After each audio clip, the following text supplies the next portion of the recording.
Hello, it's Andrea, and today we've got an update with a true OG friend of the show and my co-author on The Mother Next Door, Detective Mike Weber.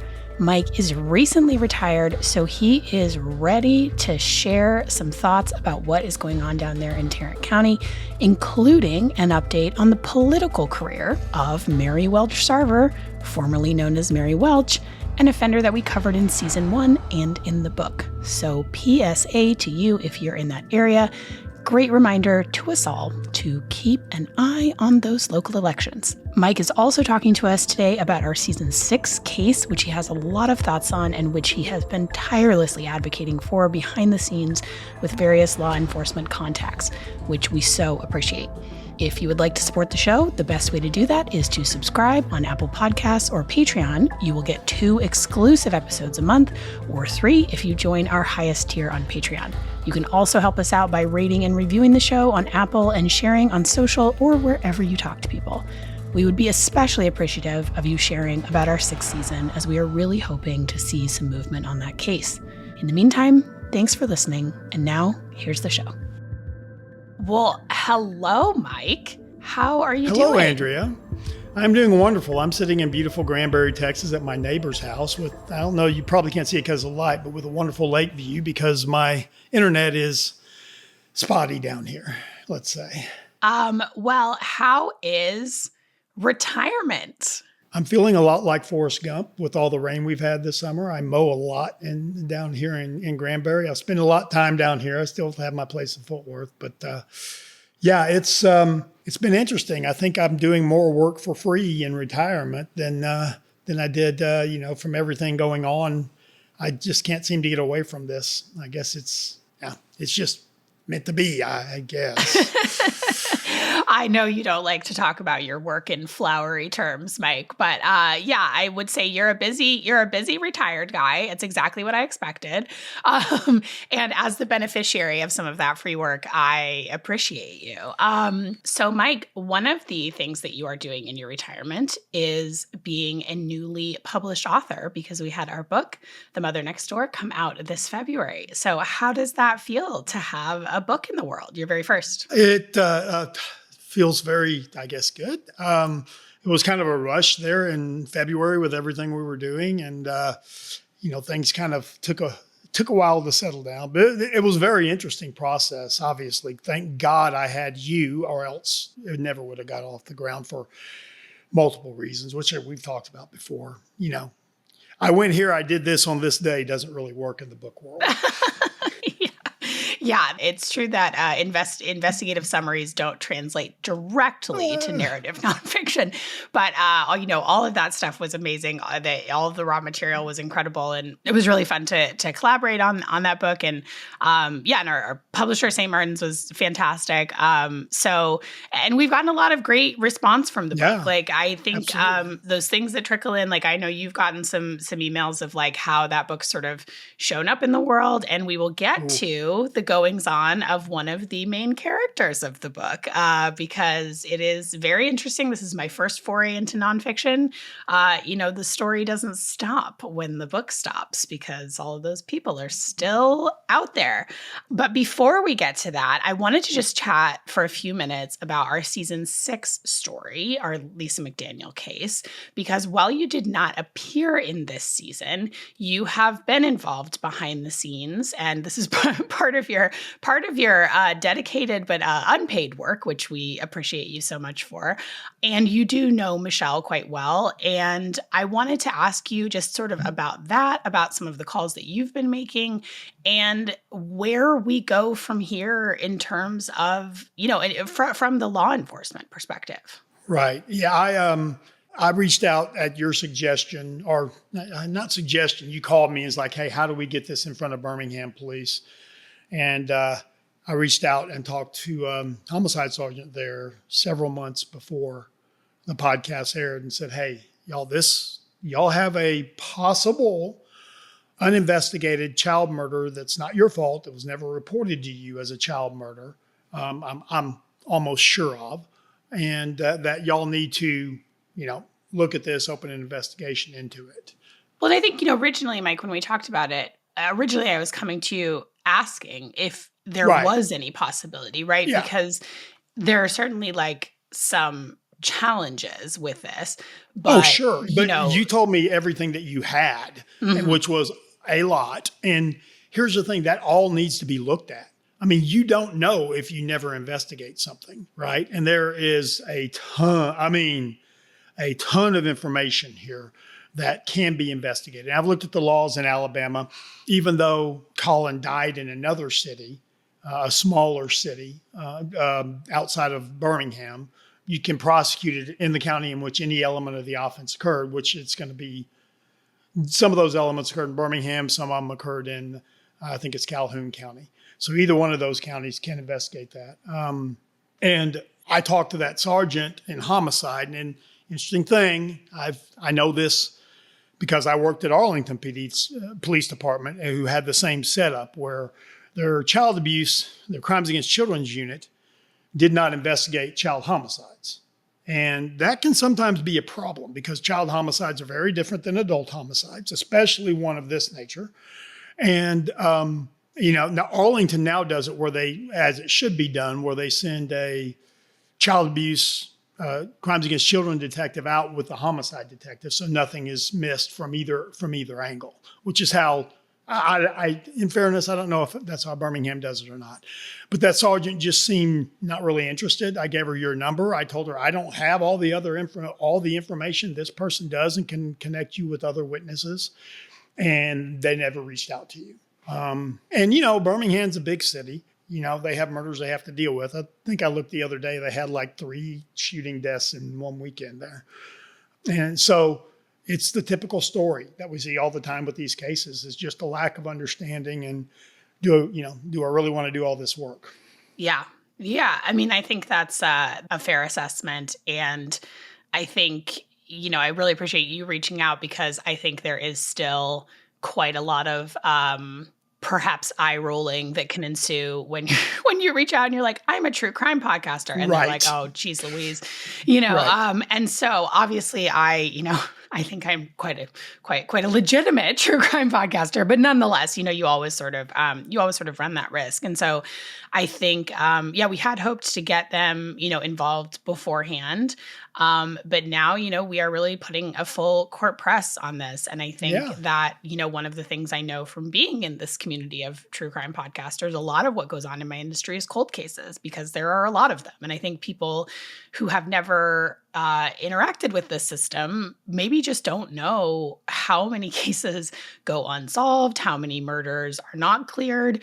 The percentages are quite high. And so being a true crime podcaster is a strange job because you sort of end up intertwined. You can end up sort of intertwined with law enforcement in this odd way. But we certainly hope that they will take this seriously. And we have been sharing information with our listeners about how they can contact the public information officer to encourage them to do that because public pressure can be very effective. And public pressure is the only thing that moves the needle on something like this. I've 40 years in law enforcement. I know how agencies work, and they respond to public pressure. So please send an email, be respectful.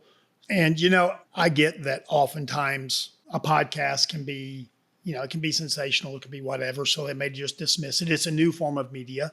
So that also comes with a lot of dismissals from, older people. They're like, what is a podcast? But This is the silly thing they're always talking about on. Yeah.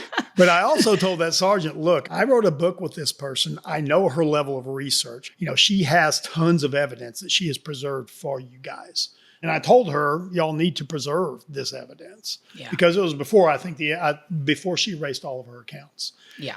They didn't do it. Thank God y'all did. Because so we still have at least what was public. I mean, we may have lost some of the private messaging, but there is I'm very glad that this was not a case that I did earlier because I think all of the lessons that I learned doing these other cases has really come into play where I'm like, I sort of know what's going to happen. And unfortunately, and this is something we're going to be addressing separately on the show, so I won't get into it too much here, but Lisa's former place of employment, the Guthrie Jackson Foundation, has been very quickly wiping any evidence of Yeah. Lisa off the internet. And so, again, fortunately, we preserved all of that. So there appear to be sort of a couple of people that would like this story to go away.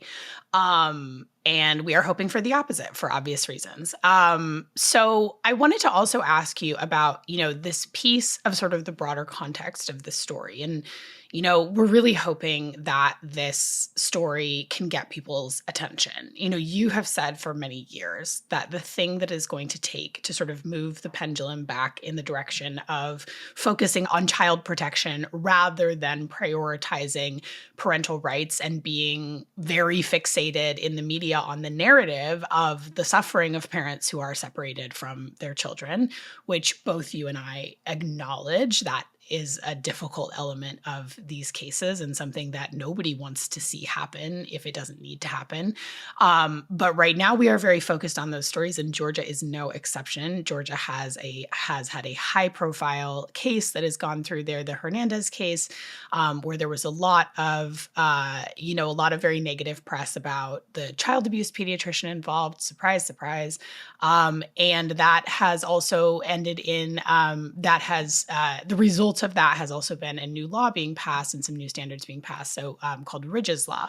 So can you talk to us a little bit about that? Because things are really moving in a similar direction in Texas with these so-called sort of second opinion policies, which I think are engineered to sound very reasonable, but in fact are not quite what they seem. Can you sort of talk us through some of that? Well, and all of it depends on, how the law is written. Reading through the Georgia law, they seem to just let the parent pick whoever they want to come in and do this. And we all know that on the APSAC committee know the dangers of that, because we all know the same people who come in and testify all the time that this doesn't happen.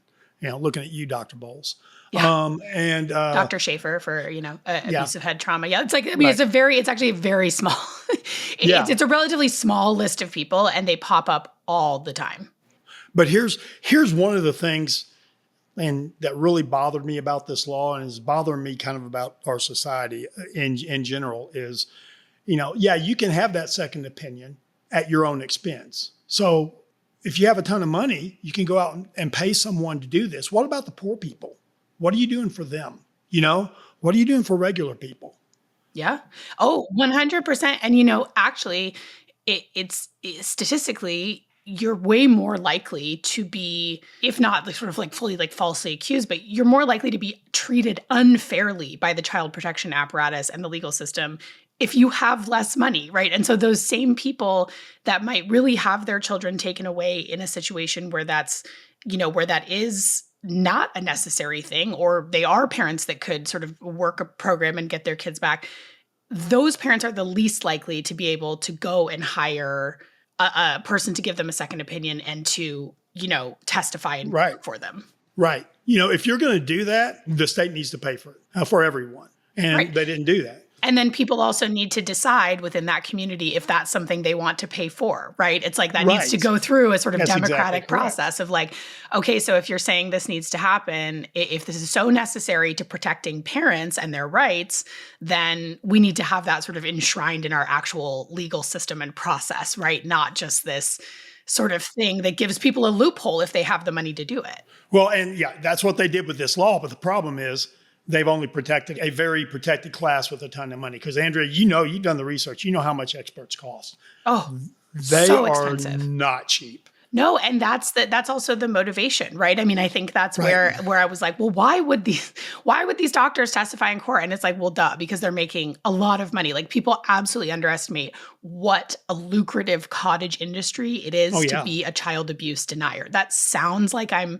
hyperbolizing, but truly, like, that is the truth. You look at someone like Dr. Eli Neuberger, who is no longer with us. I may get the number wrong here, but it was something like $160,000 that he was paid to do a deposition in the Kowalski case. So not even to appear during a trial. So this is very lucrative work for those who are willing to do it. Absolutely. Yeah. And, we just see this, I think, a lot in our society. Is that just laws tend to be made for the rich these days. And maybe that's just been brought to my attention. Maybe that's always been the case. Maybe it's just been brought to my attention through this type of abuse and seeing how this goes. I completely agree with you. And I think I'm sure on some level it has always been true. I do think that the two things are happening. It is getting markedly worse. I think that this is just the influence of money in politics has sort of reached this just absolute boiling point. Yeah. And then also people's awareness of it is increasing, right? Of sort of just this sense that we all live in this deeply rigged system towards the ultra wealthy, which has come up in this season 6 case. It ended up sort of because of her involvement with this foundation that was created by billionaires and sort of watching their response. It really has just illuminated for me or emphasized for me the extent to which there's the world that we're all living in, and then there's the world that the ultra wealthy are living in. And even obviously there's a lot of gradations between that, right? Where you're talking about parents that can afford to pay an Eli Newberger are not necessarily billionaires, right? But it's everything is so organized by class. And I think we are in a class system that maybe is newly illuminated to a lot of us, right?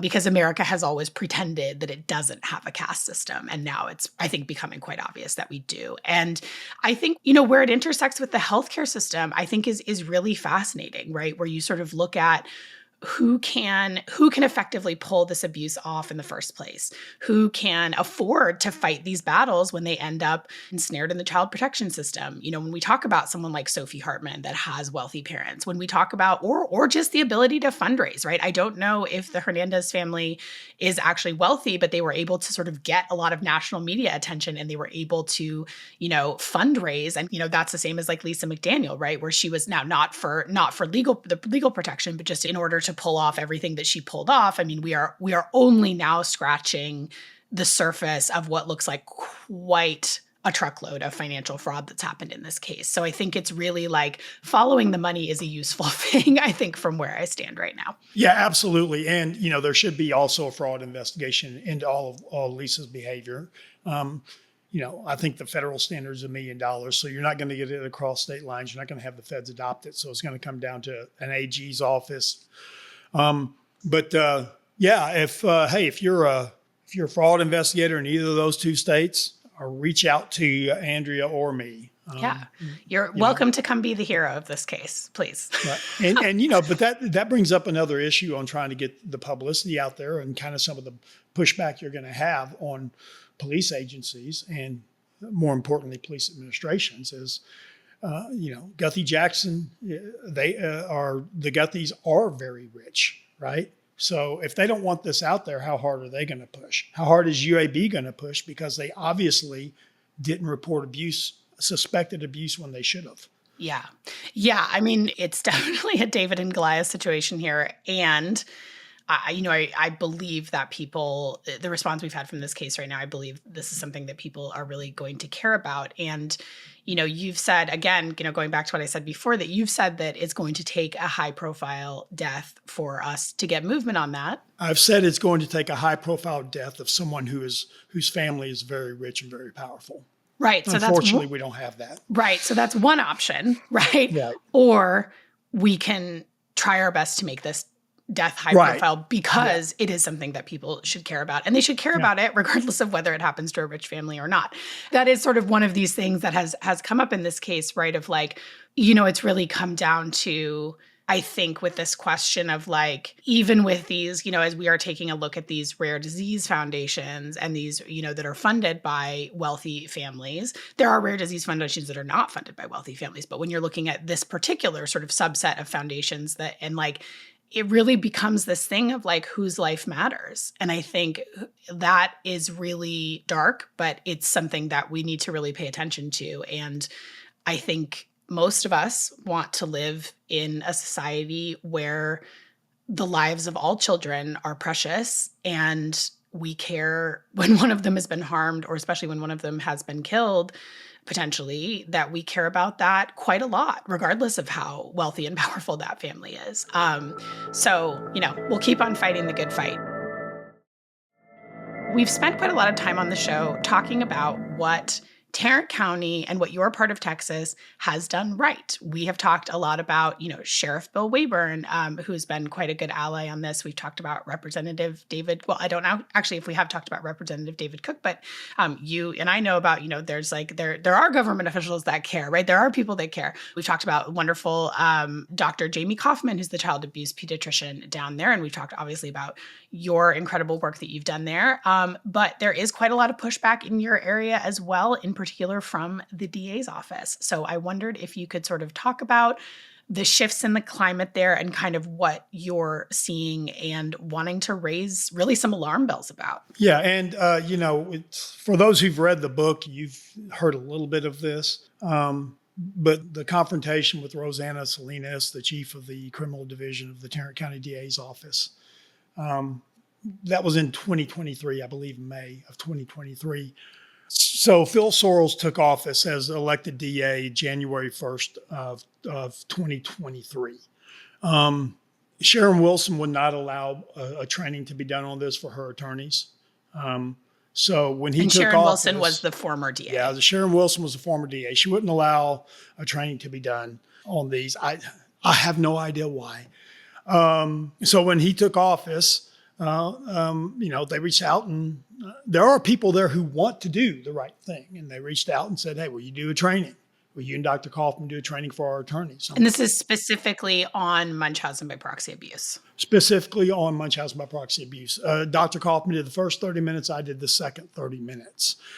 Before that training, I knew that Rosanna Salinas, who is the chief of the criminal division, she was hired in when Phil Sorrells was elected, January 2023. She was previously a defense attorney. Long time ago, she had been a prosecutor. I knew that her and Terry Moore were coming to the training. Now, Terry Moore was hired in with Rosanna Salinas, one of her best friends.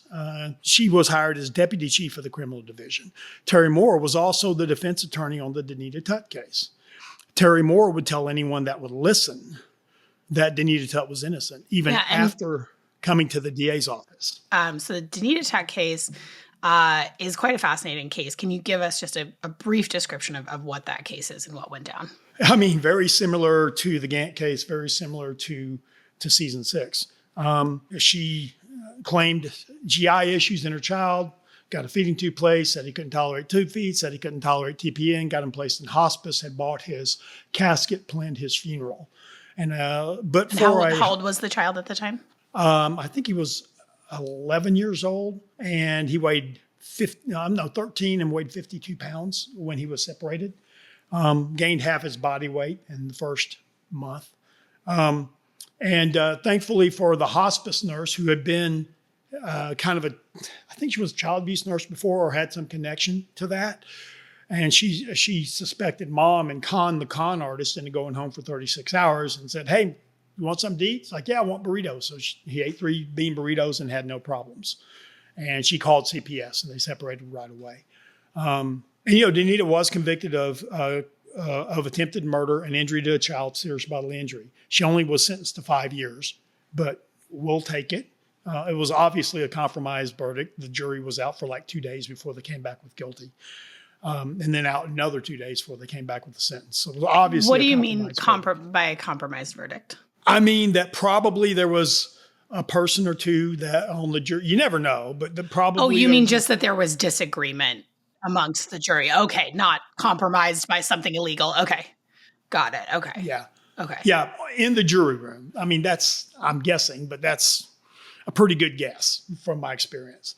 So she had been convicted, but, Terry Moore would still, even after coming to the DA's office, she still would not accept the verdict. She went on, I forget the name of the show on A&E, Guilty or Innocent, I think, or something like that. And all it showed was the lead up to the trial and Danita attempting to cry and Terry Moore, saying how innocent she was. They showed none of the evidence. They showed none of the trial. They interviewed none of the prosecutors. And then at the end of the thing, it's like, oh my God, she's guilty. How could that happen? Oh, you didn't show any evidence. And that gave Danita a pretty big online following, declaring her innocent and all this stuff. Danita Tutt is quite conventionally attractive. Yes. Well presented. Her whole church showed up and prayed with her in the hallway. And Her father was a former DA investigator who completely thought his daughter could never do anything like this. So, she had a lot of family support. They spent a ton of money on the trial.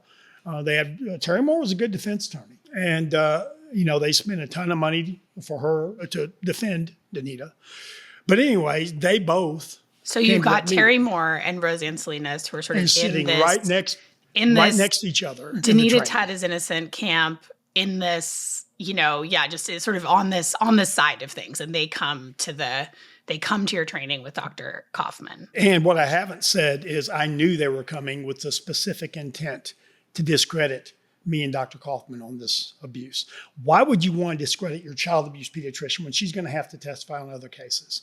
Why would you do that?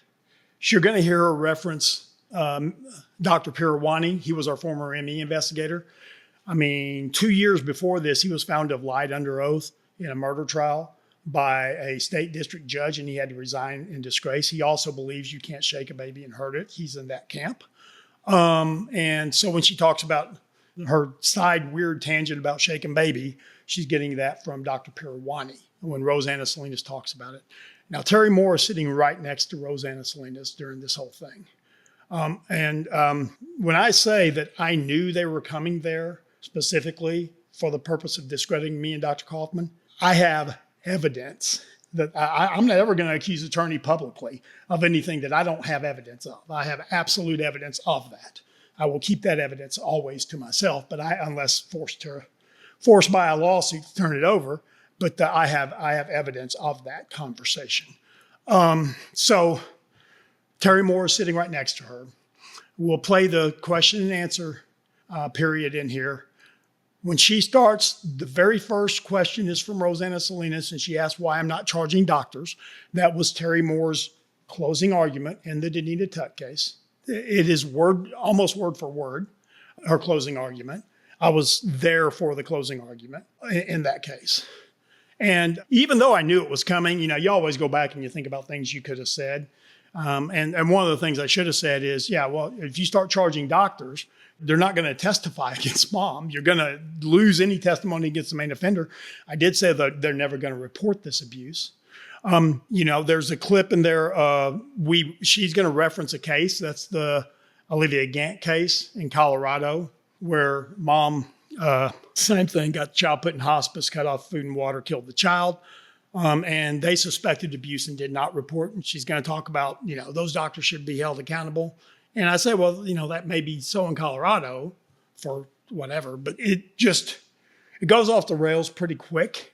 I wish I could have done a little bit better job handling it. Okay, so this clip is from a 2023 training, and we'll go ahead and play that now. Are there any questions? Yes, ma'am. How many times have you charged a doctor as part of the causation, especially a doctor that's repeatedly treated a child and has been unable to figure out that the child has nothing wrong with them and proceeded with surgeries, et cetera, et cetera? Since you said that the medical field is vague, so we're supposed to excuse the doctor who has the scalpel. Is that right? Well, they don't have any male culpability. They don't have any culpability in not knowing that a child is not ill. No. So let's see what they would have to do to know that. Okay. Okay, let's talk about that. We're talking about 20,000 pages of medical records. So they would have to examine those full 20,000 pages. Correct. They would have to do what we do. Correct. Are they going to delay the care to the child while they do that? I'm talking about repeated, not the first time they go in. I'm talking about like that example with the little girl. That was only at one place. That child was not shopped around. Right. They didn't shop that kid around, but they did a lot of things to that child. And then when the autopsy comes out, that child's normal. Right. Shouldn't that doctor bear some responsibility for it? Well, the hospital did. They got sued for $25 million. Exactly. I'm talking about criminally. Well, they're talking about because that in Colorado. We could do that. They're talking about that in Colorado. We certainly could do it and probably should do it. Actually, you should. Yeah, I think we should too. What would happen if you did? We cannot do this. What would happen if you did is they wouldn't report anymore. Okay. You never hear about the case. And the scary thing about what you present is also a parent who is going to become scared to take their kid to the doctor. A parent who tells the truth has nothing to fear. Okay? And I'm going to tell you something. In this county, they do in other counties because they don't have a system. In this county, we have a system. And let me tell you something. I grew up in this county as a prosecutor doing child abuse cases. Mm-hmm. And I would tell the detectives and my prosecutors, child abuse is the easiest case to send an innocent person to prison. Therefore, we will investigate, and we'll investigate fully. And we don't take the word of the detective or the doctor or anybody. We look at every single thing. Mm-hmm.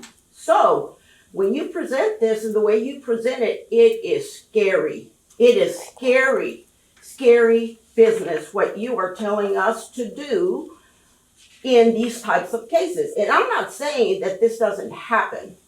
I've seen it happen. I prosecuted a case like this, and I got a life sentence on that woman.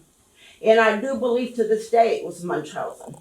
That was many, many years ago. But I think that if we're not careful with how we look at these cases, we might convict someone who should not be convicted. And so we've got to take great care. You never spoke one time about those cases that you investigated and somebody was innocent. Excuse me for a second. I didn't come here to be lectured. Well, I didn't come here to believe everything that you said. I'm not asking you to. Okay. Go ahead. Go ahead. It's an evidence-based diagnosis. How many times do I have to say that? It's Well, evidence-based. let me tell you what else is offensive. That you said there are commonalities with pedophilia. Absolutely. That is, By the way, I don't only say that. Dr. Ayub says that. Dr. Feldman says that. all right. Pretty much every expert on this has written that. Would you like me to send you the papers? Every one of those points that you made about the commonalities with pedophilia are also commonalities in factors with family violence abusers. Every single one of those points. But you present it with commonalities with pedophilia so it can become a scarier topic. You're doing what a defense attorney does. You're picking little areas Okay. to try to pick it apart, which I get. It's great. It's great that you should be careful. Everybody here needs to understand that we're going to be careful as an office. When we get these cases, we're going to be extremely careful. Well, And let me tell you why. Because I also grew up in a time where we were expected to believe that baby shaking syndrome was a thing. And I prosecuted people. And I stood up and I asked for people to go to prison. And then I found out that it is not. The way Dr. Perwani and everybody told me, hey, the way we presented it in court against these people was wrong. I'll have to respectfully disagree on these. Well, I believe Dr. Perwani was telling me the truth, and we do not talk about baby shaking in court anymore. Because the terminology was inaccurate. All right, And I wasn't going to bring this up, but I am now. go ahead. Y'all had a case. You pled him. You left the kid in the house. The doctor's calling me. We're going to accept prosecution on this. Will you accept prosecution on these criminal cases? Of course we will. Of course, I told you I've seen it. I prosecuted a woman. I mean, that clip is so wild and so illustrative to so illustrative of the pushback that is happening within these agencies and sort of the degree to which this very anti-science, anti-data, anti-reality stance has really come into all levels of the systems that are meant to protect kids. And Mike, I know this was also like just personally a moment for you of just kind of a like deep existential frustration. So yeah, can you talk to us about that piece? Yeah, I mean, there's 40 young attorneys in there. You know, you may think, I thought it was a lot of theater from her, right? But it's theater to her attorneys and telling her attorneys, you don't have to take these cases seriously. Yeah. Oh, and actually, you shouldn't. Not just you don't have to take these seriously, but like this, I think what is, when you're reading between the lines here, it's like, what she's saying is that Munchausen by proxy abuse doesn't exist. I mean, that is what they're saying. Because if you are saying Well, okay, not overtly, but I think and that might just be my opinion, but I think when you look at something like the Danita Tuck case, where she was starving that child and planning for his death, and in fact, he did not have these gastrointestinal, exactly like Colin's case, or so many parallels to Colin's case, so many parallels to the Olivia Gant case, except the difference is that you had that brave hospice nurse that spoke up and intervened and saved that child's life.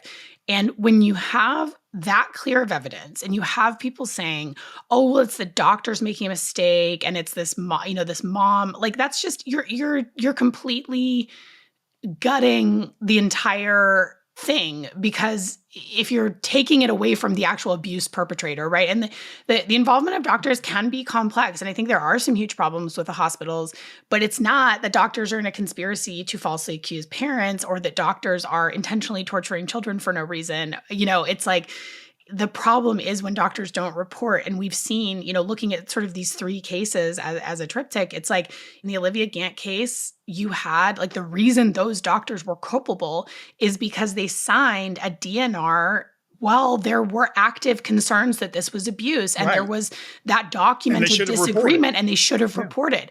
And, as far as what we know now with the season 6 case, because we had that phone call with Dr. Ness, we know that there were suspicions. And, my jaw has never been so far on the floor as when I was listening to that call with Dr. Ness, because I just thought, oh my God, she knew. Because I had been reading through, documentation about this case for months. I spent all this time reading through Lisa's blog, and I just thought, here you have these instances of polymicrobial sepsis, which by itself is a red flag, and you have multiple instances where the child almost dies. She did that specific thing to a previous child. In the Olivia Gant case, there was also a previous arrest and jail time for child abuse, a different form of child abuse, but nonetheless, we know this is a person who has been convicted for harming a child.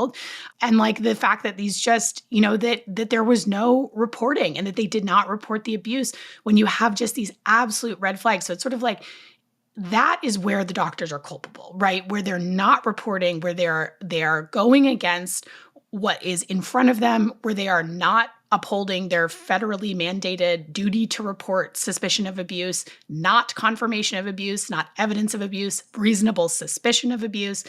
And what I think that Roseanne Salinas and the Terry Moores of the world, this is like the quiet part that they're not saying out loud, I think they want to discredit doctors. I don't think they believe in a world where the state has a role in intervening in cases of suspected abuse, because there are a lot more people that feel that way than I initially realized. And that's kind of my read on it. Well, and knowing both their personalities, I think they don't want to ever admit they were wrong about a case. That too. Which is freaking scary to have a prosecutor that never wants to believe they are wrong about a case. That's how innocent people end up in prison. There's been other issues with them there also. And just in case people are thinking this, oh, well, it's a Republican DA, no wonder. No. Let me tell you something about the elected DA. He was never there as a judge. He's never in the office as the DA. This video that y'all just watched, the first assistant, who is Rosanna Salinas' direct supervisor and directly under the DA, we had a meeting after the Jessica Jones case with him, and he had never even watched this, even though I had immediately after that, I texted the DA. They had the video. Their office had that 2 weeks after that, probably less than 2 weeks after that happened. A year and a half later, he had not watched it, and then I'm just like, why am I just beating my head against the wall when I can go retire? I can say things like this, which I could not say before I retired, and get this more out in the open. And so that's what I want to do. But Rosanna Salinas, that also told me that she is basically the de facto DA of Tarrant County. And let me tell you something, she is a far left-wing liberal. So when these people say, oh, Mr. Trump Republican, all it is pitting us against each other. And I think the sooner we realize that as a country, we'll be a lot better off. I agree with you, Mike. And I think, what I've begun to say about this is because people periodically come and yell at me for expressing my own personal political opinions, and that's fine if they want to waste their one precious life doing that. But I will say, with this issue, I mean, we've seen so much evidence of this. We've seen evidence in the media of this, right? You see, it's not as though this is like the conspiracy theory of medical kidnapping and the throwing doubt on abusive head trauma, like that is coming full-throated from both sides. Yeah. This is not apolitical because it has to do with politics, but it is not partisan, right? Like this is not a side where it is coming from one or the other. Now, they have their different framing, right? I think the focus might be different, but the message is the same. And that is, and I agree with you that this is like, I think it's so important for us to like, and I'm not saying this as a like kumbaya, we all need to stop fighting with each other, but I think like, this intense sort of pitting us against each other is not helpful. And I think it's not reality either from what I've seen. It's like, this is not where the divides fall on this issue. And if you find yourself, as we all do sometimes, right? If you find yourself sort of wanting to get in there and like root for your team and say it's all the other team's fault, as though we are in like a sports rivalry, right? That is just not the right. I would encourage you to take a step back and work on also calling in your side, because whichever side you're on, they're both doing a terrible job. So congratulations, right. We have a unifying issue, I guess. Right.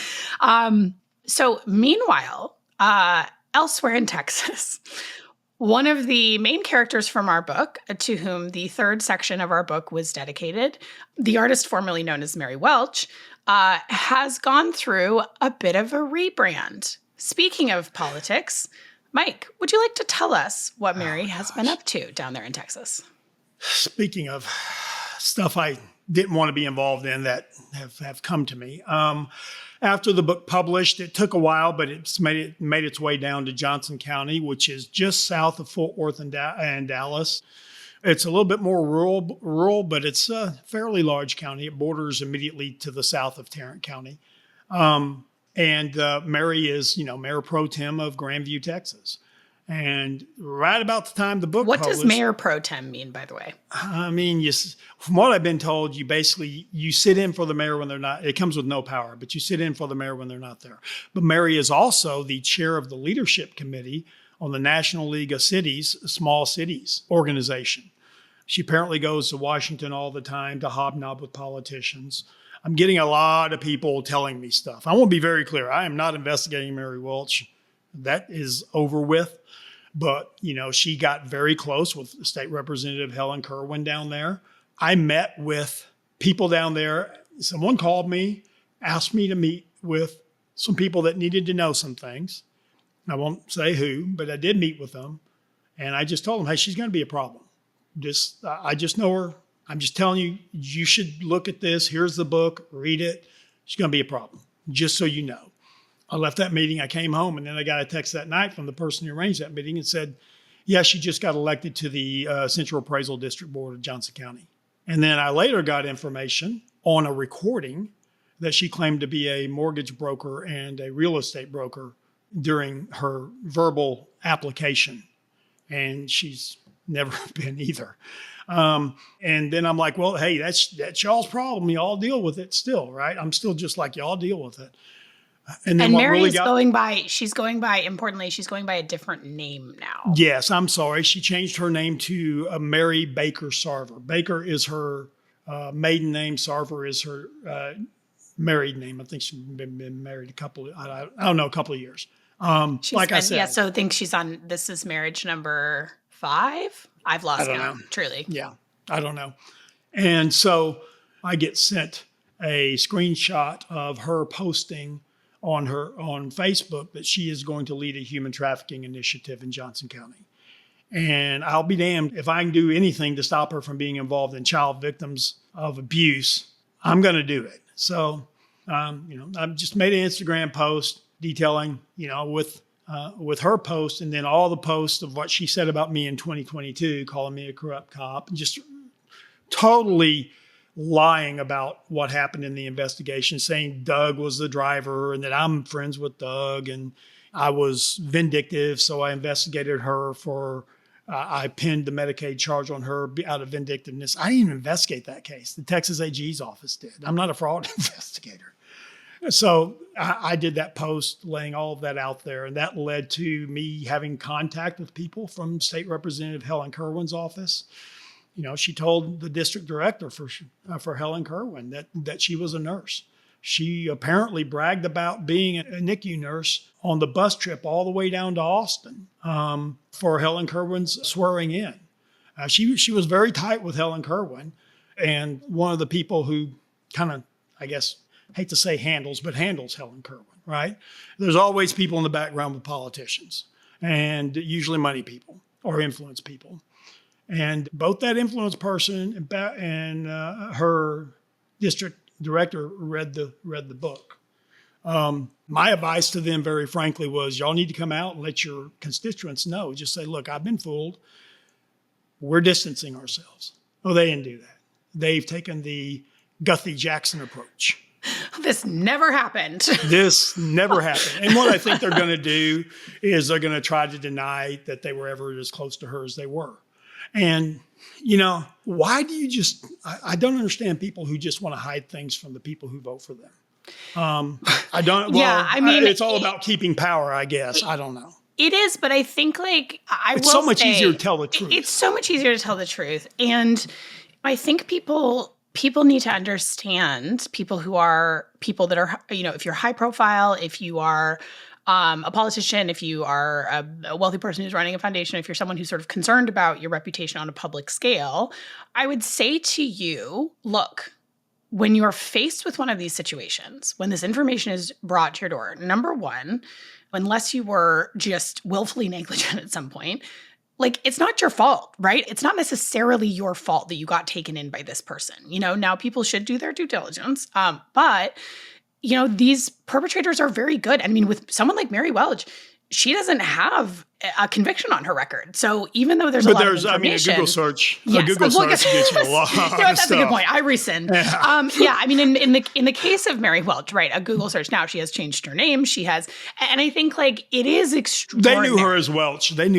Sure. Yeah. Before. So I mean, in Mary, you know, this particular situation, yes, but I think like, don't be so afraid of looking foolish that you end up compounding the problem and making it worse for both the people who might be impacted by this person and yourself, because you will look worse if you try to cover it up. You will look complicit. And that will make it look, regardless of whether or not this is just sort of a like, you know, I think a lot of times people try and distance this as just sort of a gut reaction. And it's like, it's partly because they're doing a PR move, but actually it's not a good PR move. So from my opinion, as a former publicist and someone who is in the public eye, like it's a much better PR move to just be like, wow, we didn't realize this. And like, this is also like, we want people to be aware of this. And also you can like make yourself look a little bit heroic by being like, this is an issue that people should pay attention to. Like, wow, we really had no idea. And you know, and like, that's a much like,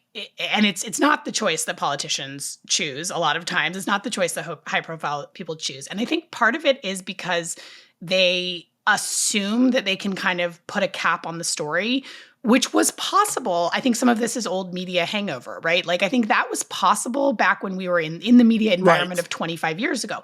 It's not possible today. So you have to really recognize that like the story can take fire all kinds of other ways and on social media in ways that you are not going to be able to control. So this idea that you can sort of like, if you can keep it out of the papers, you know, you can control it, I think is just of a bygone era. So number one, I don't think it's a great PR strategy.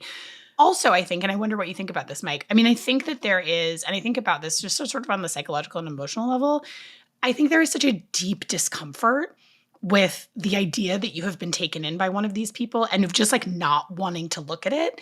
Like, I wonder how much of that is going on with like the Guthrie Jackson Foundation of like, this is really upsetting. It's very upsetting to think that you have let this person into your inner circle, that you believed them, that you either handed them some power and influence or you were about to. It's very disquieting. And so I think maybe as much of this is just people's like, oh, I don't want to look at this. I just want to put it in a box and just pretend it never happened and sort of carry on. Just like a there's- lot of the dads we deal with. Right. I mean, I think it's the same phenomenon. I think when you are close to a person like this, and we've sort of, Mike, in our various positions, we've watched a lot of people try and go through this. And it sort of is this like cult thing where you're watching people sort of deal with this information, and you sort of have people that will dig their heels in and double down for that person. Your Terry Moores of the world, right? Regardless of what evidence they're presented with, they're going to ride for that person, till the day they die. You have those people. You have people who are sort of like even more actively complicit, like Carrie in season 6, the father in that case, right? Where he was collaborating and really keeping the whole thing going. And then you have, people who just absolutely get on the right side of it. Season 5, Chalice Howard, amazing example of someone who had a tremendous amount of emotional courage to come around on their friend. And then you have people that kind of get stuck in the middle where they're just like, I don't want to look at it. I don't want to think about it.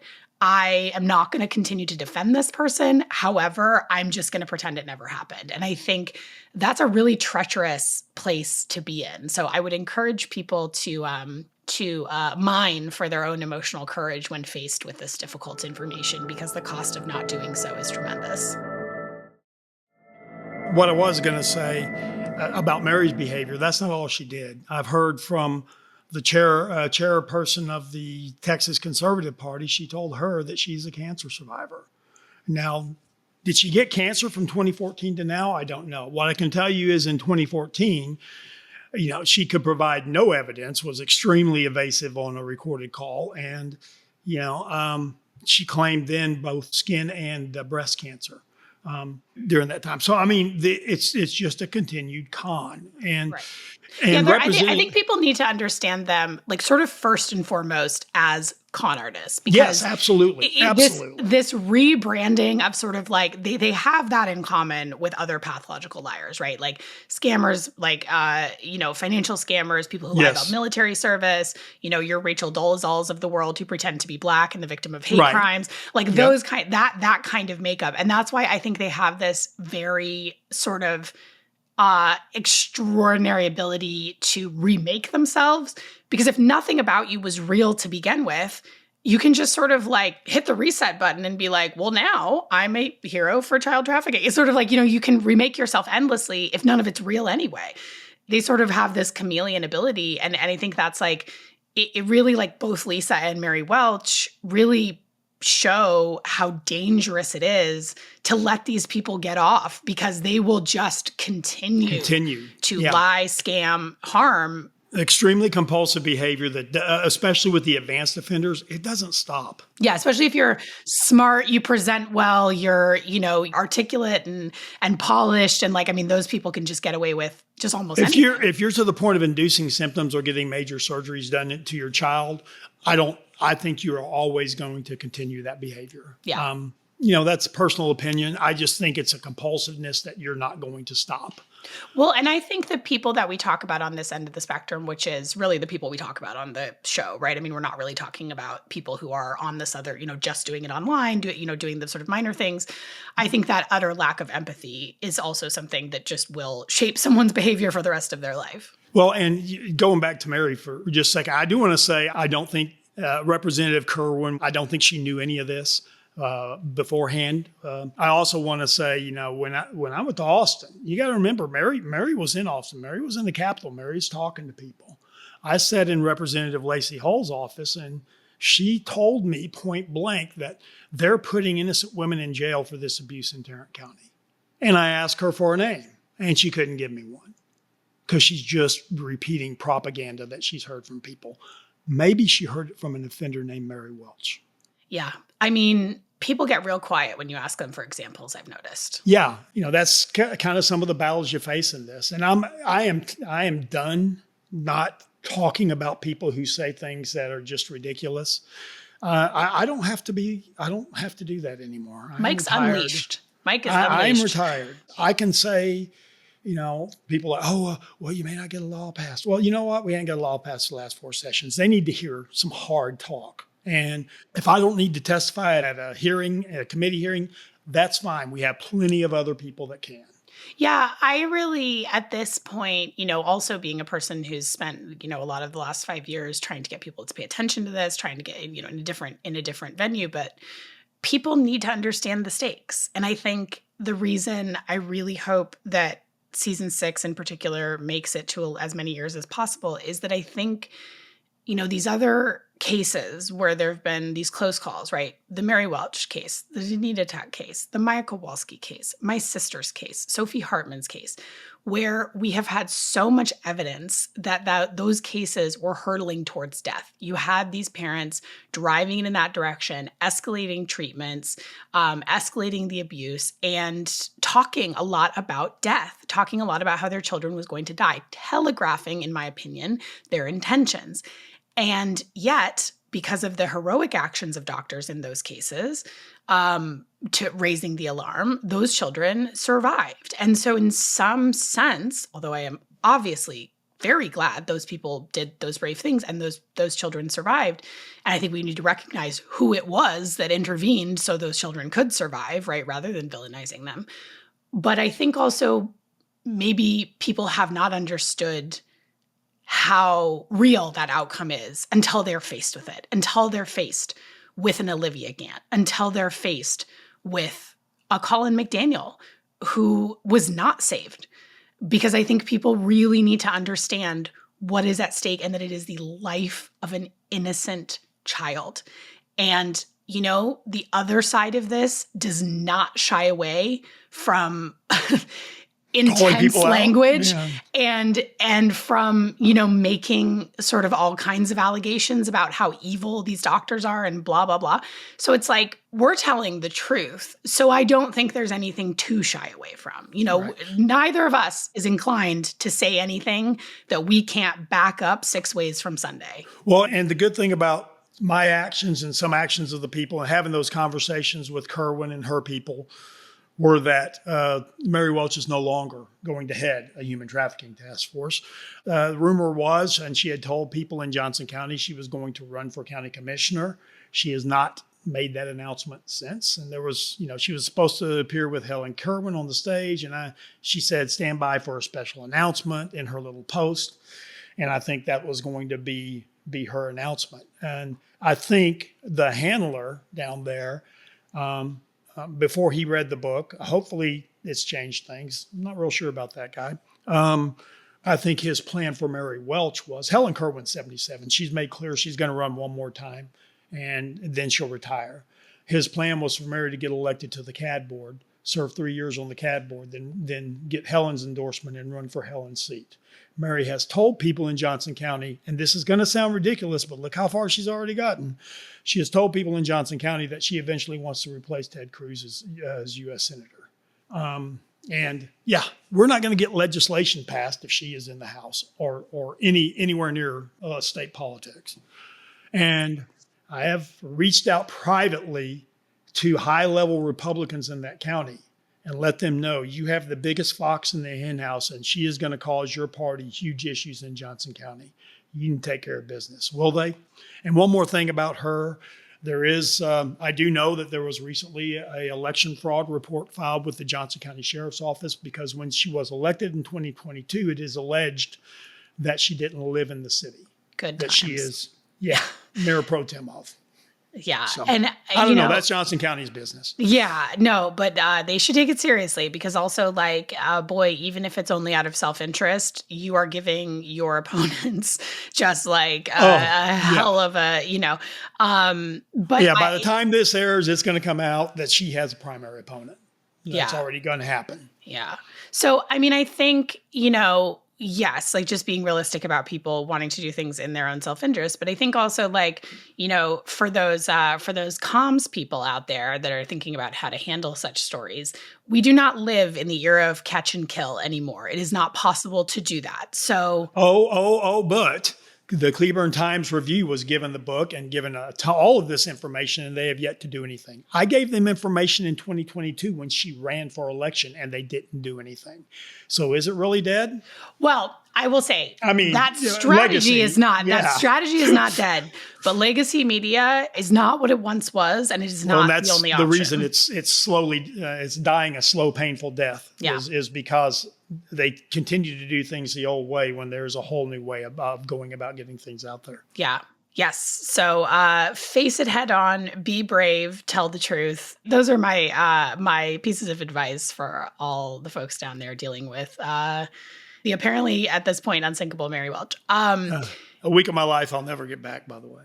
So Mike, what anything else to thank you so much for being with us. It's always great to have you on the show. Always love to hear your thoughts. We'll have you back on again soon. You can kind of update us on some of your other cases and where things stand and what you're up to. But any final thoughts before we sign off? I am not completely retired. I am doing trainings and I do charge for those trainings. So I'm actually getting paid for some of this work. So plug, hire Mike. Yeah. I will be I'm doing 2 trainings in September, one in South Carolina and one for the Large County Sheriff's Association here in the Dallas-Fort Worth area. And then I'll be doing trainings in Portland, Maine in November, and then back-to-back trainings in Boise, Idaho. And for those who read the book, I'll be co-training with Alana Minton. I call her the good prosecutor.